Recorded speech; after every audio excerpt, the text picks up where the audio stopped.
রান্না হয়ে গেছে, থালিটা সাজিয়ে নিচ্ছি। খুবই সিম্পল রান্না, তাই আর ভিডিও করলাম না।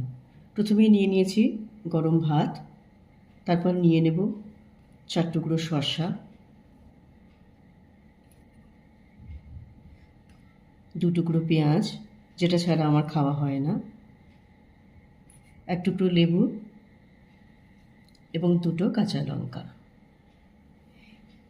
এরপর নিয়ে নেব আলু উচ্ছে ভাজা।